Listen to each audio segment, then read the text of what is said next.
नमस्कार, मैं हूं Vivek Kumar, lecturer of civil engineering in government polytechnic college Sirohi. आज हम लोग जो टॉपिक डिस्कस करेंगे वो है वर्क, पावर एंड एनर्जी। ठीक है, इस टॉपिक के 3 पार्ट है। फर्स्ट पार्ट है वर्क, सेकेंड पार्ट पावर और थर्ड पार्ट है एनर्जी। तो आज की क्लास में हम जो डिस्कस करेंगे वो फर्स्ट पार्ट डिस्कस करेंगे वर्क। वर्क मीन्स कार्य। ठीक है, तो इसको कार्य किसे कहते हैं और कार्य के ऊपर कुछ न्यूमेरिकल प्रॉब्लम्स को अपन सॉल्व करेंगे। ठीक है, तो कार्य होता है वो किसी वस्तु पर बल लगाकर उसे बल की दिशा में विस्थापित करने की क्रिया कार्य कहलाता है।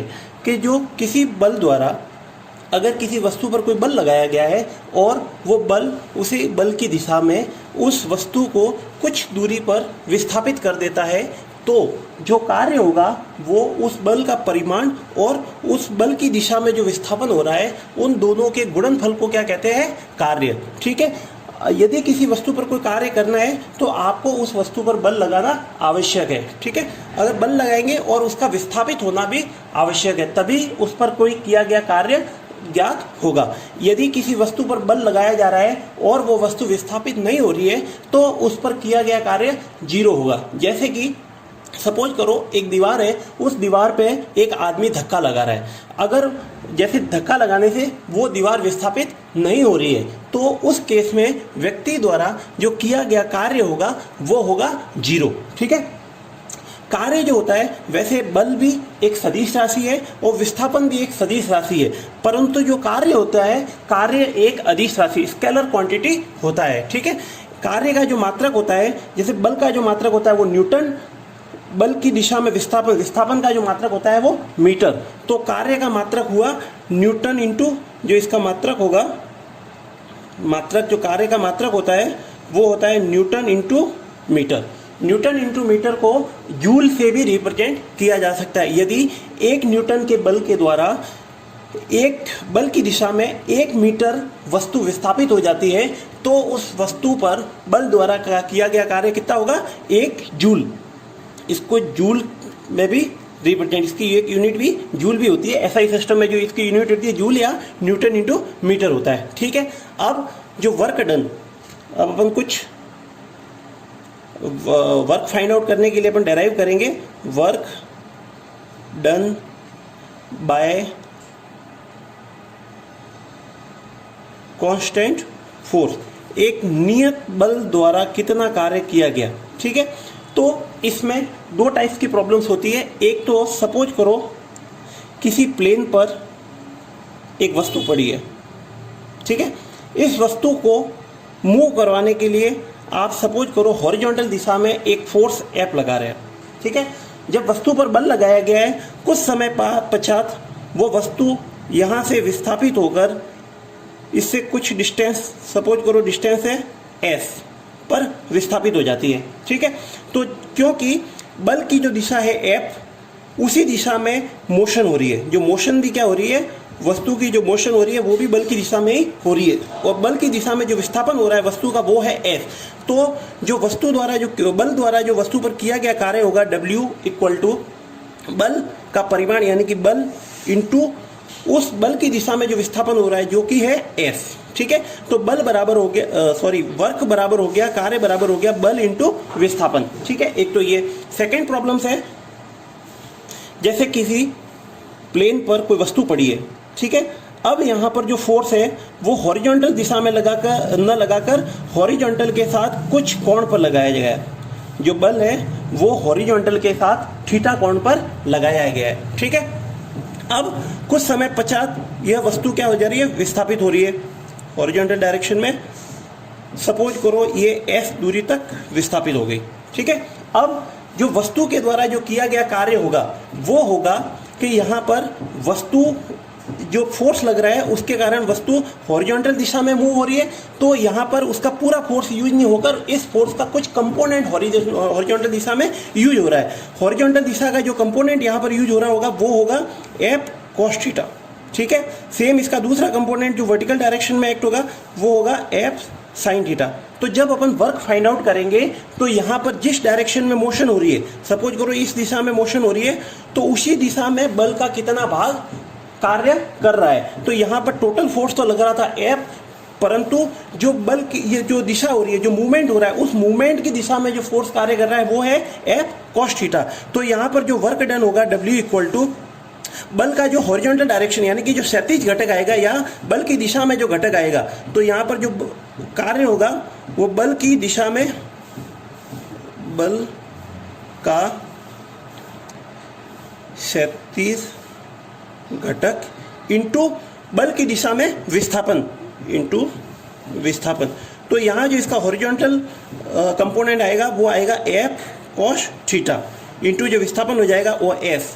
तो यहाँ पर F into S cos theta.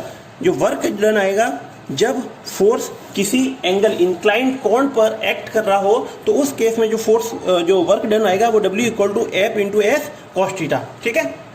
अब जो वर्क डन होता है वो पॉजिटिव भी हो सकता है, नेगेटिव भी हो सकता है और जीरो भी हो सकता है। जीरो अपने हम लोगों ने देखा था कि जब कोई आदमी किसी दीवार को धक्का लगाता है तो दीवार उसमें विस्थापित नहीं होती, तो उस केस में व्यक्ति द्वारा किया गया कार्य कितना होता है, जीरो होता है। ठीक है। अब कोई वस्तु पृथ्वी पर पड़ी है और उस वस्तु को कोई आदमी उठाता है, तो उस आदमी द्वारा उस वस्तु को उठाने में किया गया कार्य होगा वो धनात्मक होगा, पॉजिटिव होगा। परंतु उसी वस्तु को उठाने में जो गुरुत्वाकर्षण बल द्वारा जो किया गया कार्य होता है वो ऋणात्मक होता है, क्योंकि वो अगेंस्ट ग्रेविटी के अपन उसको उठा रहे हैं। ठीक है। तो वो उसमें नेगेटिव फोर्स कार्य करता है। तो जो कार्य है उसका मान धनात्मक भी हो सकता है, ऋणात्मक भी हो सकता है और जीरो भी हो सकता है। ठीक है। तो ये कार्य का कुछ बेसिक इंट्रोडक्शन था। अब इस पर कार्य पे जो प्रॉब्लम्स आती है, जो न्यूमेरिकल्स आते हैं, उसको हम लोग सॉल्व करेंगे। ठीक है। तो जो पहली प्रॉब्लम्स है, सपोज एक स्प्रिंग की प्रॉब्लम है। पहली प्रॉब्लम, एक स्प्रिंग का कड़ापन स्टीफनेस 6 किलोग्राम पर सेंटीमीटर है। इस स्प्रिंग को 4 सेंटीमीटर खींचने के लिए किया गया कार्य ज्ञात कीजिए। 1 सेंटीमीटर स्प्रिंग को खींचने में जो बल लगता है उसको स्प्रिंग का स्टीफनेस या कड़ापन उसको कहते हैं। तो जो कि अपने को क्वेश्चन में दिया गया है 6 किलोग्राम पर सेंटीमीटर, यानी कि 1 सेंटीमीटर को खींचने में 6 किलोग्राम का बल लग रहा है। ठीक है। तो इसको बोला गया है स्टीफनेस जो दे रखी है। अब हम लोगों को पूछा गया है कि इस स्प्रिंग को 4 सेंटीमीटर खींचने के लिए किया गया कार्य। तो सबसे पहले हम लोग 4 सेंटीमीटर को खींचने में कितना बल लगा रहे हैं, 1 सेंटीमीटर को खींचने में 6 किलोग्राम लग रहा था, तो 4 सेंटीमीटर को खींचने में 4 इंटू 6 24 किलोग्राम। ठीक है। एक तो ये। सेकंड, जब स्प्रिंग इनिशियल स्टेज में थी तब उस पर कोई बल नहीं लगाया जा रहा था और न ही किसी तरह का उसमें खिंचाव आ रहा था, यानी कि उसमें खिंचाव जीरो था, तो उस पर लगाया गया बल भी क्या था, जीरो। अब इनिशियल कंडीशन और जो फाइनल कंडीशन यानी कि 4 सेंटीमीटर खींचने पे जो बल लगाया जा रहा है, उन दोनों का जब औसत बल निकालेंगे तो औसत बल बराबर हो गया 0 + 24/2 इक्वल टू 12 किलोग्राम। तो 4 सेंटीमीटर को खींचने में जो औसत बल लग रहा है वो है 12 किलोग्राम। ठीक है। अब 4 सेंटीमीटर खींचने में किया गया कार्य वो होगा औसत बल इंटू विस्थापन। तो औसत बल हम लोगों ने कैलकुलेट किया है वो है 12 किलोग्राम। ठीक है। तो 12 इंटू जो विस्थापित हो रही है वो कितने सेंटीमीटर खींच रही है उसको, 4 सेंटीमीटर। तो 12 इंटू 4 12। अब इसकी यूनिट रहेगी, जो विस्थापन है वो सेंटीमीटर में दे रखा है और जो औसत बल है वो किलोग्राम, तो सेंटीमीटर इंटू किलोग्राम। अब 1 किलोग्राम बराबर होता है 9.81 न्यूटन, अप्रोक्सीमेटली 10 न्यूटन। तो जो 1 किलोग्राम की जगह 10 न्यूटन पुट करेंगे और जब सेंटीमीटर को मीटर में कन्वर्ट करना होता है तो उसमें डिवाइड बाय 100, तो इसको 480/100 जो कि यूनिट हो जाएगी न्यूटन इंटू मीटर। ठीक है। और जो न्यूटन इंटू मीटर को अपन रिप्रेजेंट करते हैं उसको जूल में, तो जिसको सॉल्व करेंगे तो 4.8 जूल वर्क किया गया। तो 4 सेंटीमीटर स्प्रिंग को खींचने में कितना कार्य किया गया, 4.8 जूल। ठीक है। सेकेंड प्रॉब्लम है क्वेश्चन नंबर 2। एक 18 किलोग्राम द्रव्यमान की पानी की बाल्टी को 30 मीटर गहरे कुएं से एक रस्से द्वारा खींचा जाता है। रस्सा एक पहिए पर लिपटा है तथा रस्से का द्रव्यमान 1.8 किलोग्राम पर मीटर है। कुल किया गया कार्य ज्ञात कीजिए। तो जो कुएं की प्रॉब्लम्स होती है उसमें व्यक्ति द्वारा जो किया गया कार्य होता है वो पोटेंशियल एनर्जी, स्थितिज ऊर्जा के इक्वल होता है, क्योंकि इस केस में एक तो बल द्वारा, एक तो जो द्रव्यमान है, पानी का जो द्रव्यमान है या बाल्टी का जो द्रव्यमान है उसके द्वारा एक तो किया गया कार्य होता है। दूसरा जो रस्सा होता है उस रस्से का भी कुछ बल होता है, उसका जो वेट होता है, भार होता है, उस भार के कारण भी एक बल लगता है और उसके द्वारा भी एक कार्य किया जाएगा। ठीक है। तो इसमें जो दे रखा है एक तो पानी का द्रव्यमान यानी कि पानी की बाल्टी का द्रव्यमान वो 18 किलोग्राम दे रखा है, कुएं की गहराई दे रखी है 30 मीटर। अब रस्से का जो द्रव्यमान है वो पर मीटर का दे रखा है, तो उसको टोटल वेट निकालेंगे तो 1.8 इंटू 30 इक्वल टू 54 किलोग्राम। ठीक है।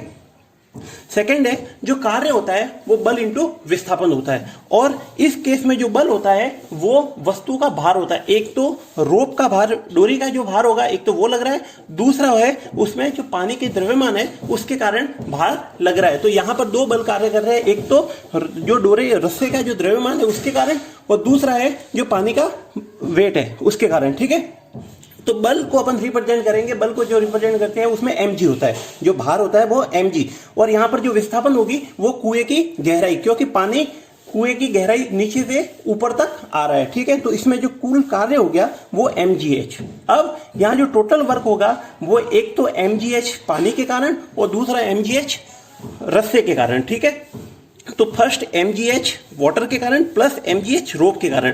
तो mgh वाटर में जो m मास दे रखा है वो 18 किलोग्राम, तो 18 इंटू g की वैल्यू 9.81 इंटू h है वो 30 मीटर, जो टोटल कुएं की गहराई है वो 30 मीटर। अब जो रोप के लिए है वो m है वो 54 किलोग्राम इंटू g है वो 9.81 इंटू जो h है वो 30/2, क्योंकि जो रस्सा होता है उस रस्से का जो केंद्र बिंदु होता है वो उसकी ऊंचाई का आधा होता है। तो कुल ऊंचाई है जैसे कुल रस्से की लंबाई है वो 30 मीटर है, तो उसका जो सीजी जो वर्क करेगा वो उसकी आधी ऊंचाई पर, तो इसीलिए अपन ने 30/2 किया है। ठीक है।